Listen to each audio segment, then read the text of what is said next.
Presentiamo una nuova realtà del calcio a 5, del futsal palermitano e siciliano, che tra l'altro ci fregiamo di avere tra i nostri partner, la 3M Calcio a 5 di Palermo, in realtà nata pochi mesi fa a livello proprio societario e che in panchina, e non solo in panchina, si è affidata alla figura esperta e navigata di Roberto Zapparata. Mister, per te una nuova avventura, come l'hai colta e soprattutto come la stai vivendo? Beh, alla base c'è l'entusiasmo contagioso del nostro presidente, di Angelo De Simone. A febbraio abbiamo incominciato a parlare di questa nuova realtà e si pensava inizialmente di fare la Serie D perché era giusto così, era una società neofita, e poi a giugno c'è stata la possibilità di diciamo, subentrare alla dirigenza del Punta Vuglia, che non avrebbe comunque dato vita a una successiva stagione agonistica, quindi in qualche modo abbiamo rilevato un patrimonio di calcio a 5 che si stava perdendo e ovviamente ci siamo ritrovati in C1. Un bel salto per una società, ripeto, agli albori, però devo essere sincero, una sfida elettrizzante, intensa, che stiamo cercando di preparare al meglio.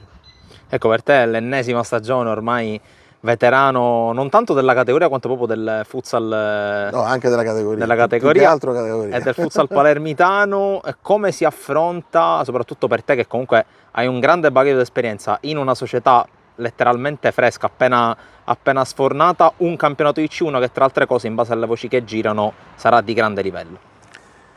Sì, beh, la C1 è sempre di buon livello, quest'anno è una C1 un po' particolare dove ci saranno tanti derby, perché nel nostro girone ci sono 8 squadre palermitane su 12 e quindi i derby, sappiamo tutti, sono partite da tripla e di conseguenza sarà ancora più complicato e complesso. E la si prepara intanto cercando di circondarsi di persone molto affidabili. È un campionato lungo, è un campionato dove mollare anche un solo centimetro diventa poi devastante.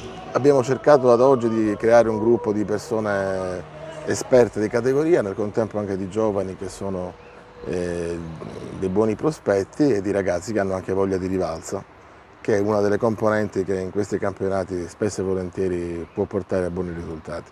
Tra l'altro per la C1 questo sarà un anno importante, anche perché per la prima volta nella storia si giocherà col tempo effettivo. Cosa cambia nella preparazione della partita e anche nello svolgimento della partita? Beh, due aspetti sono fondamentali del tempo effettivo. Intanto ci si avvicina sempre di più a quello che è la realtà dei campionati nazionali. La bellezza del calcio a 5 è che a 3 secondi dalla fine la partita non è finita. In altri contesti, in altre discipline questo non avviene.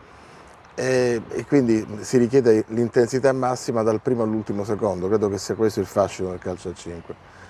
Altro aspetto importante è che si toglie una ulteriore discrezionalità all'arbitro, che si affida a elementi oggettivi che sono il tempo e quindi non deve decidere quei minuti di recupero che spesso e volentieri sono interminabili o sono troppo brevi, dipende da come sei messo in campo.